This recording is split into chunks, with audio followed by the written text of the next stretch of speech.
Hello, everyone. Welcome to Leadership Table Talk with Michelle Purdue. My name is Michelle Purdue, and I am beyond excited about this show this evening, simply because this is the very first episode of the show, and I have two awesome guests that are here with me today. I have Cecilia Stanton Adams, as well as Melissa Stanton Adams, and they are both diversity experts. Now, the reason why I wanted to do this show was actually for a few different reasons. I wanted to do this show because I wanted to bring some sense of awareness to women out there who are wanting to excel and to be at their utmost potential. And by having diversity experts on the show to address issues that are particularly related to women of color, I feel that they have so much to offer in terms of providing resources and tools for helping women to excel in the workforce, to really look within themselves and to acknowledge their potential so that they don't have to settle for less, so that they can see their potential and realize everything that is possible.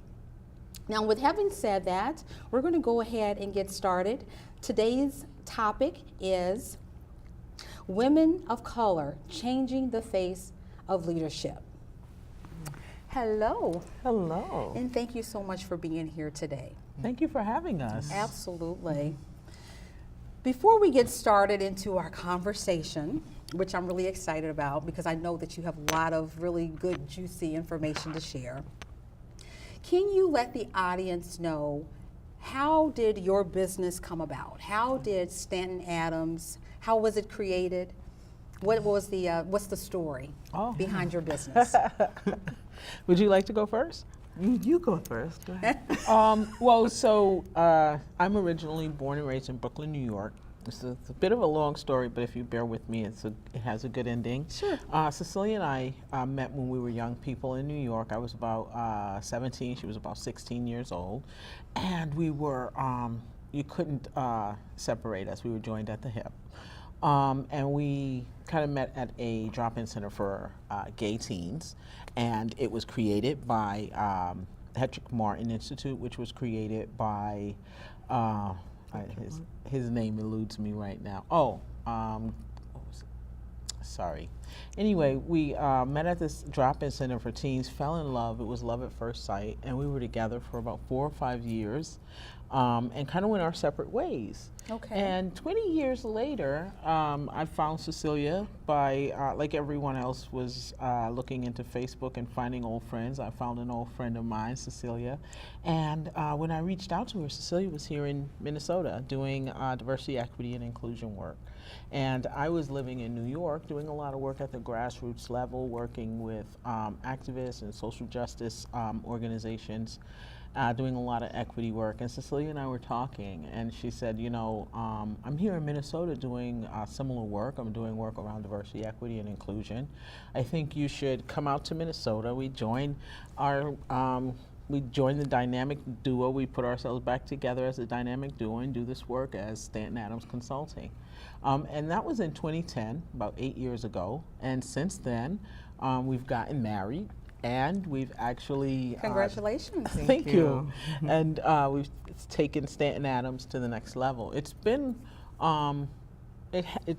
its trials and tribulations. It's been challenging, but because we're a minority-owned business, a women-owned business, the work we do takes us into the C-suite, into many organizations on many different levels, and sometimes it's a challenge for us to even get our foot in the door. Wow. Doing diversity work. Now, can you talk a little bit about it being challenging to get your foot in the door? Because I'm sure there's a lot of women out there, especially women of color, who are watching this show right now. And just by highlighting some of the challenges that you have gone through, and you're still standing. Yeah. You're still here. Yeah. So that says a lot. It And does. I think that's helped us to build this organization because at the core and heart of who we are is, two people who grew up in poverty and had to overcome a lot of situations in our family, in our communities, in terms of drugs, violence, and a whole lot of other things that, kids don't necessarily know how to face or to fight back. But we, through our parents, were really instilled a lot of strength, courage, resilience, and the Yes. ability to build on your strengths in spite of those barriers. My parents are immigrants. They're both from Honduras, and they both have their different stories of how they got here. But they both worked so hard to build a life for, all of my siblings and myself. And so when times get really hard, I go back to that memory and of what it must have been like for them, and I just keep moving forward because they banged a lot of doors down for me, and that's what I need to do for the next generation. And Cecilia, you just said something very poignant, is that you kept moving forward. And I think that's a story that so many, especially women of color, face. Because when you look back in history and you think of all the things that women of color have gone through and how much stronger we have to be just to survive and to be there for our families and sometimes right? Yes. But I think that's a lot of our stories. And I think that the fact that you were able to overcome a lot of those adversities and a lot of those barriers really says a lot. So what kind of qualities do you think you needed to have in order to get from where you were to where you are today? I think definitely courageous. Courageous. Yeah, I mean, there are a lot of times where I made decisions and took a risk where, there was no one in my community that had done some of those things. So I didn't have that support or anyone saying, yes, you can do it, there's a path. So, you have to be courageous to step into land that hasn't been cultivated yet, right? And you have to hope that your intuition is guiding you in the right way. And then when you falter, like when things don't work out, you can't give up. You kind of have to keep going and try new things. And I think that takes courage to keep Absolutely. coming back and doing that. What do you Yeah, think? I totally agree. And being brave, right? Being brave enough to advocate for yourself, advocate for what you need. Oftentimes, as women, we become so selfless. We give for our families. We're taking care of not only our children, some of us are taking care of our parents and our brothers and sisters and their children. And trying to carry so much on ourselves, right? And I think it has a lot to do with resiliency. But Cecilia and I also practice a lot of self-care, Okay. right? So those times when things aren't going your way, you don't, it's easy to fall back into those that negative thinking or those negative behaviors when you start thinking in a negative way.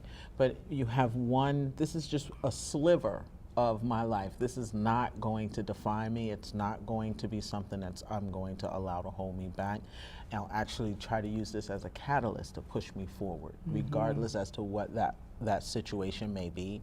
And that's something that's in our DNA. As women, as Black women, it's in our DNA. On the plantation, the mothers and the sisters and the grandmothers, they took care of one another. They took care of the children. They took care of the men. They ensured that there was community there. Absolutely. Right? So, I think it's about also some self-preservation, though. Sure. Right? Because we try to take care of everyone. And I ask people, are you taking care of yourself? Yeah. Right. true. That's really important. Now, I just kind of want to segue from talking about this to talking about women in leadership positions. Yes. And not just women in leadership positions, but also those who aspire to be in leadership positions. What challenges or barriers do you think women of color in particular face that's stopping them from being in upper management, that's stopping them from being in the C-suites, Yeah. so to speak. What are some of those barriers do you think that women of color face? And I'm sure that a lot of women face barriers in terms of advancing to the next level. But I think women of color especially have a unique challenge in that regards. Because from my understanding, I've read that oftentimes women, especially in corporate America, feel as if there is a glass ceiling, right? They feel as if they can only go so far. Right. But when it comes to women of color, they not only feel that there's a glass ceiling, but they feel as if there is a concrete ceiling, meaning that they can't even see through the ceiling. They can't even see what's possible. Right. Right? So what kind of barriers do you think that women of color face, whether it's barriers within the culture of the workplace, or maybe it's self-imposed barriers? Right. Oh, well, I think we have a couple examples, but definitely one that comes to mind for me is unwritten rules, right? So there are things that you have to do well in order to get an interview, in order to get the job, to be on the job. But it's those things that they don't tell you explicitly. One example is I worked for an international firm, and I was leading up a diversity and inclusion department. And the CEO every quarter would do what do you call it? He would do like A challenge. No, he would do an all-employee meeting. Okay. And so at the meeting, there was this one director that came forward and said, "I challenge you to, for all of the C-suite, to donate X number of dollars to some charity." Okay. And everybody was like, "Yeah, it was really great. That was so awesome." So the next quarter, when the all-employee meeting came around, I said, I'm ready. The diversity inclusion was a new initiative, and so when it came time for the Q&A, I went up to the microphone, hundreds of people, of employees in the audience, and I said, I challenge the leadership team to attend a diversity training in the community. And How did that go over? oh, silence. It was silence, and immediately I knew, okay, this is not going well. And the CEO called me into his office after the event, and he said, why did you do that? And I said, well, this happened last quarter. He said, yeah, but we knew that already. He had already worked with us. He presented to us what the idea was going to be, and we had all agreed. I had no idea that, there was this thing of, politics behind the scenes, right?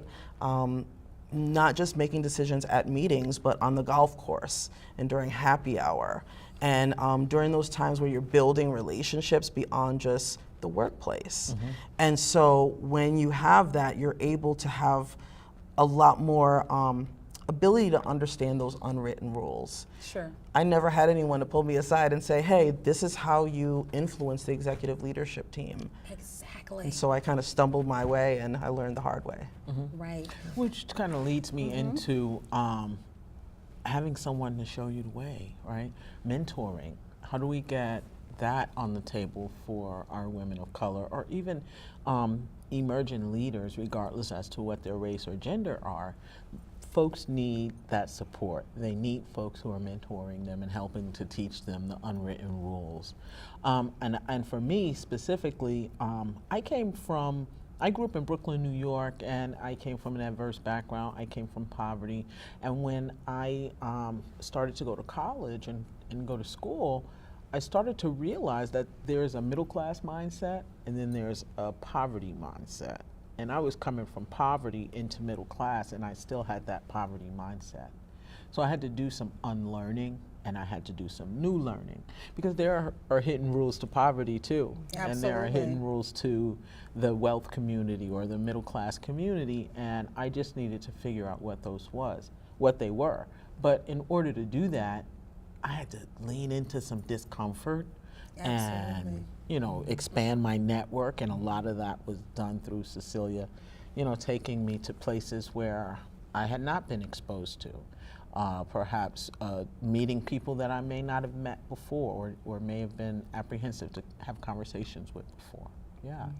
So it's kind of like leaning into that discomfort. So, but I do want to say the barriers are not just internalized. Some of them are externalized, whereas we have, as African American women, we have been kind of stigmatized and stereotyped in, for the lack of a better term, in society and in media.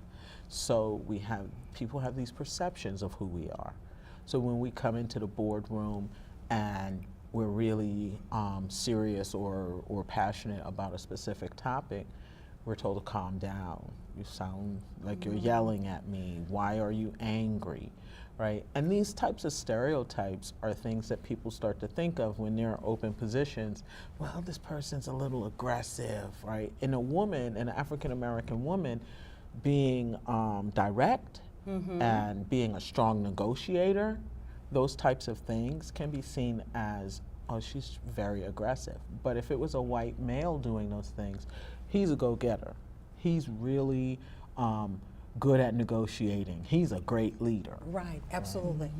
Now, you had mentioned that it can be challenging for women of color when people buy into Those stereotypes, right? And it was really interesting because as I was going over your website, you had talked about, or you had mentioned, how important it is to be able to tell your story and how storytelling can help people overcome barriers or bring people closer together, right? Yeah. What would you say to the woman out there who's watching this show, and what would you say to her in terms of encouraging her to want to tell her story? But when she's at work, people are already have formulated her story for her based on the color of her skin. So we know the importance of telling your story. We know that it brings people closer together. We know that it gets people in touch with our humanity so that they can see that we are really more alike than we are different. Exactly. Right? But what do you say to that woman who wants to advance in her career? She believes that she has the potential to be an effective leader, but when she goes and sits down at the table, people don't see her for who she really is, right? They see her based on the color of her skin. That's how she is defined, right? So how can that woman get into the right frame of mind? What story can she tell herself to help her to get through that particular barrier? I think we do some work around helping. It's called Discover Your Potential. It's a training class that we've created where we help people to understand the first thing you need to do is define your purpose, right? And it's about helping people to understand, like, what is my purpose? First of all, let's start with some self-work and figure out what's my purpose. Does this work that I'm doing, is this organization, does this position, does this job align with my purpose? Right. Right. Okay. And then after you've figured some of that stuff out, it's also about what we attract to ourselves. We talk about a lot about the law of attraction. We also talk about mastery. How do you start to, and I'll let Cecilia tell you a little bit more about mastery because I love the way she talks about it, but how do you start to, you've defined your purpose, right? Now you want this particular position of authority or whatever that thing is that you want, right? Law of attraction says you're going to get what you want, but you also have to try to define it, and you also have to try to master it. So Cecilia and I do a lot of diversity work, a lot of trainings, and a lot of times we've gone into organizations and trained for free so that we could master being trainers, right? Okay. Yeah, so I'll let you talk a little bit more about mastery and how that's, or if you wanted to pull some of the other pieces out of the Discover Your Potential. Yeah, you know, I think it is about constantly aligning what you do for work with your values and what you feel your strengths are and where you really want to grow. You know, there's gonna be times where it's gonna be a struggle, where you're gonna feel like you're not being heard. And those are the times where you have to be more strategic and more intentional about the way that you show up, Okay. and the approach that you use to get what you need. And in those times where even that, is a struggle, you have to have built in a community that you can go to and fill back up, right? That can listen to your woes and listen to the stories that, you're accumulating as you're, having this experience in the workplace, that are not going to minimize the experience that you have, but share their experiences. Because I think the hardest thing is going through those experiences and feeling alone, feeling like you're the only one that feels self-conscious because you're the Black woman in the room, and that you're kind of invisible, and they call on everyone else to speak but me, or they didn't hear my idea until someone else said it. There will be times when those things happen. You just can't let that stop you. You go back to whoever those folks are that are pulling you forward and really giving you that courage to come back and keep trying again. One of the things that I think has been my kind of a life-saving thing for me is never just having one thing that I'm focused on. So, not just having a job and assuming that one job is going to fulfill all of the things that I'm here on this earth to fulfill, right? So, I might have something that I'm doing as volunteer work, and maybe I'm doing some intentional work with my family. And so that job doesn't become everything, my whole identity. And when you have more of a holistic kind of experience of life, you're more resilient when it comes to those struggles that Absolutely. you will have, but that you can overcome. Thank you for sharing that. I want to get back to what you were saying in terms of being a student of you, really having an understanding of who you are and what it is that you bring to the table in terms of what your purpose is. There is an author here in the Twin Cities by the name of Nancy M. Dahl, and in her book, she has a chapter that's titled Becoming a Student of You. And what she talks about in her book is so often we give up in terms of things that we want to accomplish, whether it's moving up the ladder, in terms of being a leader, or whatever it may be, whatever your career goals may be.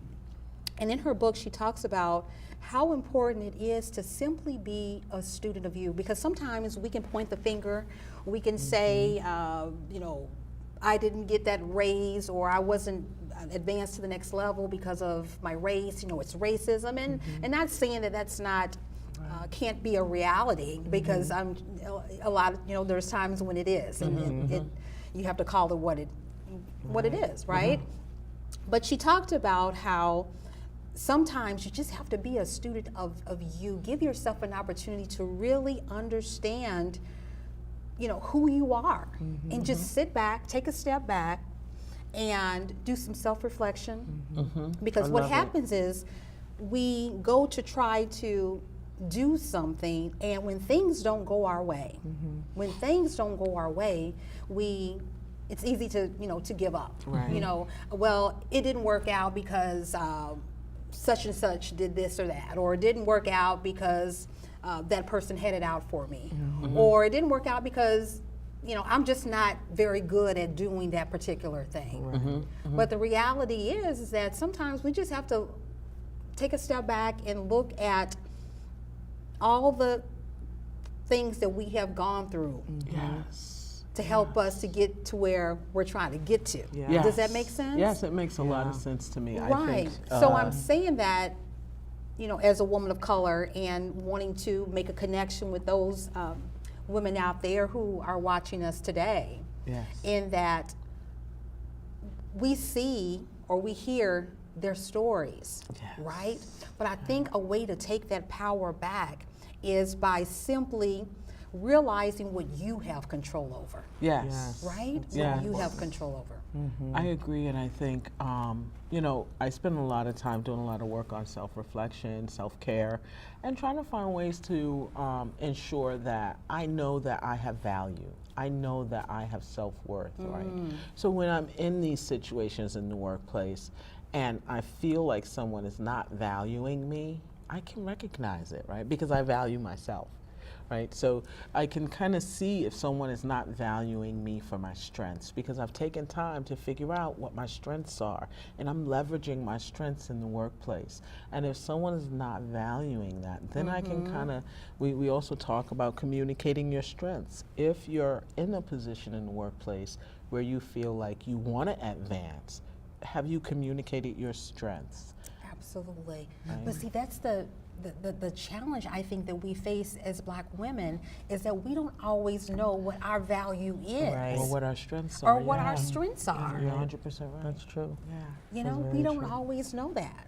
And that's where that self-reflection, there are so many assessments out there, Strengths Finders, Myers-Briggs. Like you could go online and take assessments all day Right. to kind of start thinking about, wow, I didn't know I was an introvert. Wow, I didn't know I was a extrovert, or that I was a thinker, or a judger, or that I was my communication style is more direct than it is indirect. So if my communication style is direct and I'm speaking to someone who's indirect, perhaps I should flex my communication style now so that I'm having a conversation with an indirect.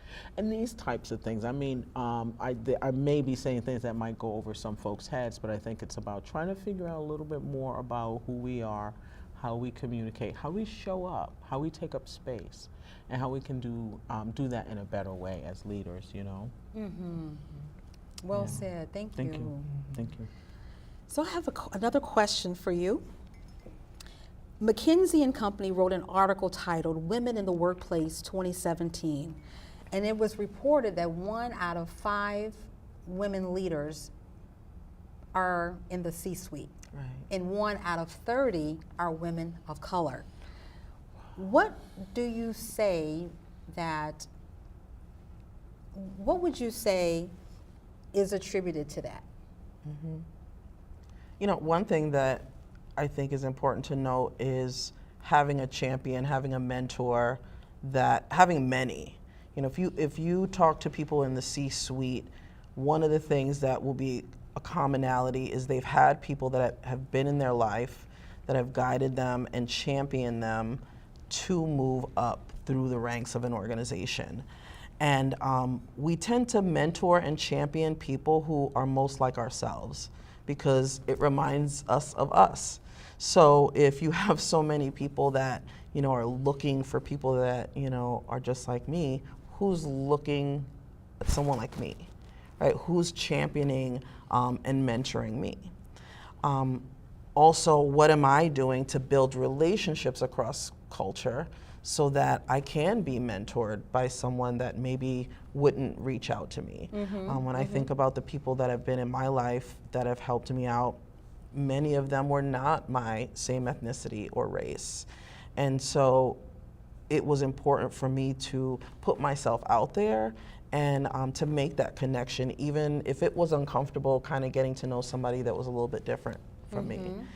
Because you need other people that are already there, that have paved the way, that may not look like you, but are willing to get behind you and speak on your behalf when you're not at the table.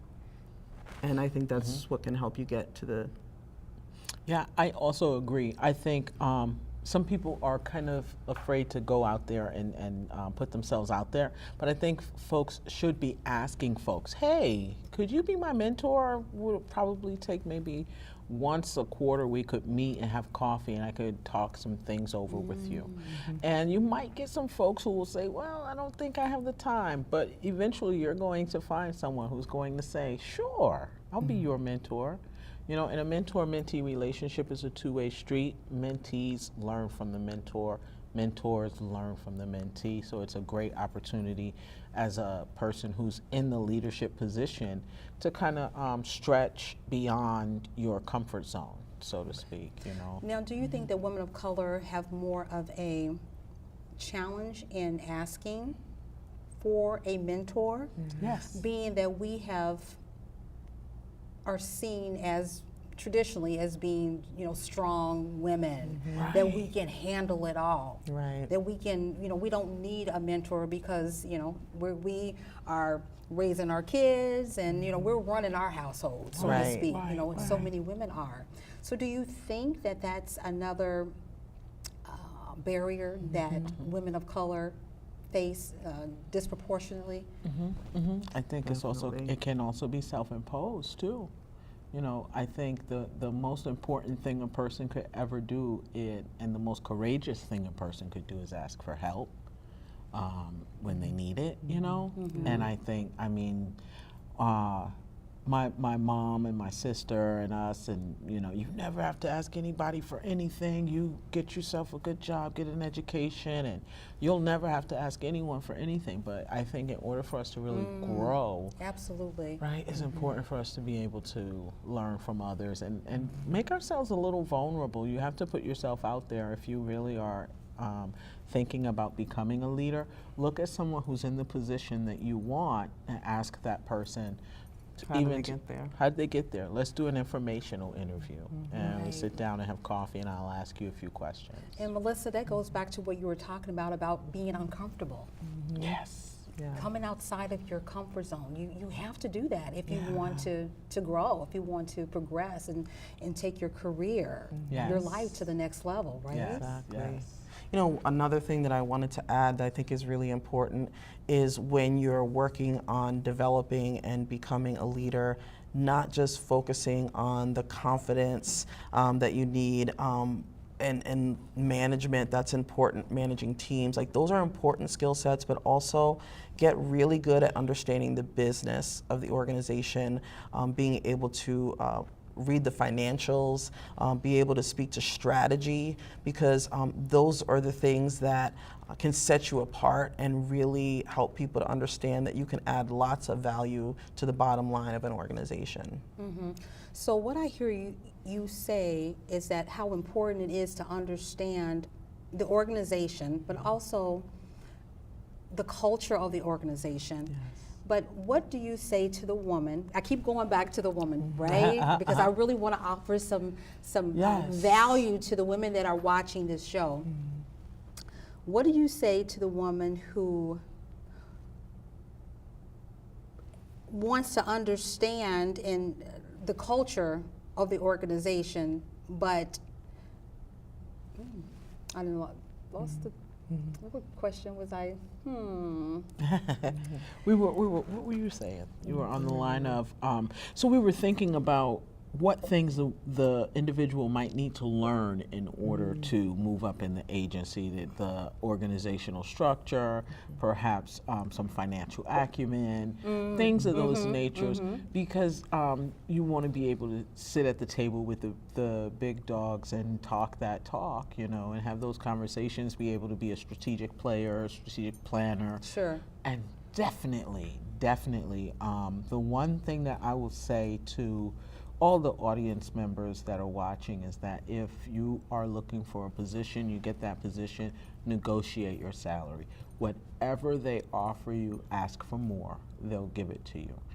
As people of color, as women, we never negotiate our salaries. And whenever I'm going into a position, whenever Cecilia is going into a position, we definitely, and negotiating your salary may not mean more money. It may mean better benefits. It may mean flex time.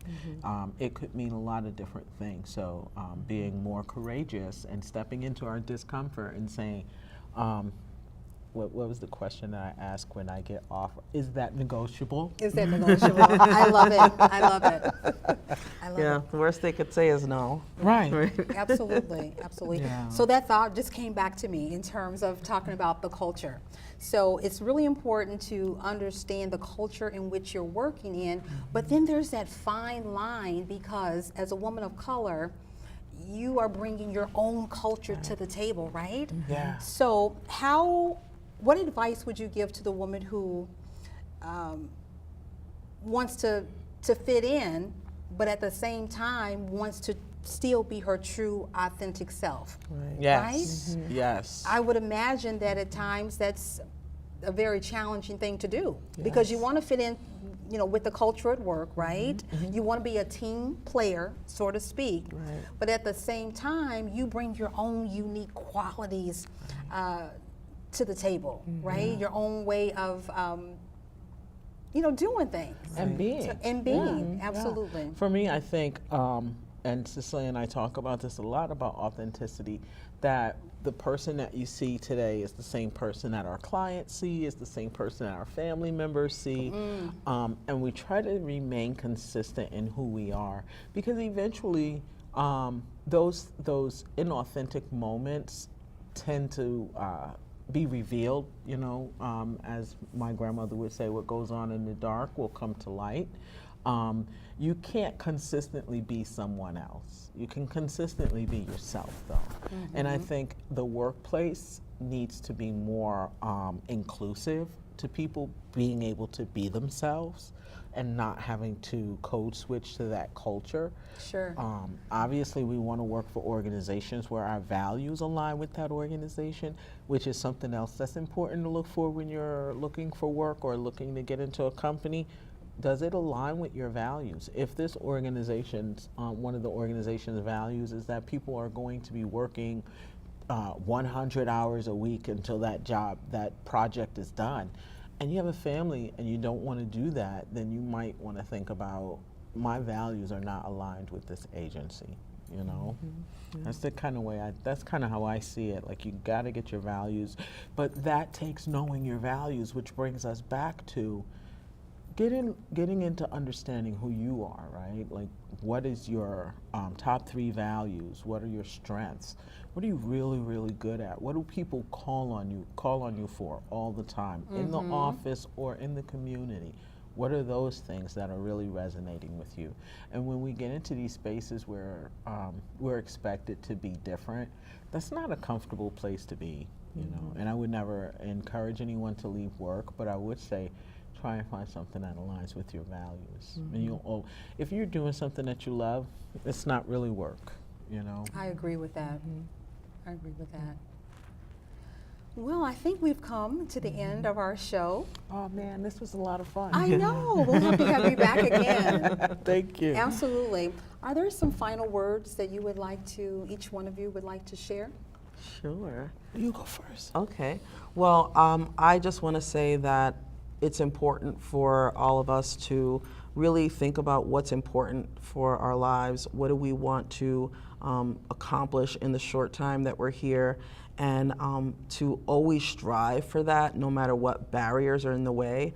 I know it sounds cliche, but it works if we continue to come back to that idea that, you know, we're here for a short time. Let's make every moment of it. And let's bring our strength to the table. And if they're not being valued, take your strength somewhere else. And if it's not working out there, open your own company like we did. Yes. Open your own company. Okay. Yes. And for me, I just want to say that it's important for Black women to unite. It's important for African Americans and Black people to constantly try and find ways to build a support system for each other and for our youth who are coming up. We are the leaders of today, and the things that we accept and neglect will be the things that our young ladies will have to accept and neglect as well. So when we start thinking about what we're doing in the workplace, think about the legacy that you're leaving for the next young woman who's coming behind you, right? Yeah. Yes, I love it. That's very powerful. And we want to thank you so much for doing this, creating this wonderful program and having us. It's definitely been an honor and a blessing to be a part of it. And you are definitely an inspiration to the community and definitely to us. Yes, thank you so much for having us. Thank you. The pleasure is all mine. This was my goal, and I feel like I've accomplished it this evening by having 2 diversity experts on the show to give us some insight into helping women out there who are really want to move beyond the status quo and to become their potential and to really be the leaders that they know that they can be. Now, is there a website that people can go to learn more about the work that yeah. you are doing. Yes, for sure. We're at www.stantonadams.com. www.stantonadams.com, and we work with organizations who really want to outreach to diverse communities and really outreach to emerging markets as well. So check us out. Yes, and we also offer executive coaching if women are interested in thinking about trying to get some of that internal stuff done in order to help get themselves to the next level. Please reach out to us. We definitely do some executive coaching work. Fantastic. Did you all hear that? All right. Once again, my name is Michelle Perdue, and it has been an honor to be the host of this show this evening. My business is Speak to Advanced Communications, where I have the opportunity to help women executives speak, lead, and live with impact so that they can advance in their careers, establish credibility, and to really become the leader that other people want to follow. Wow. See you next time. Thank you. And thank you.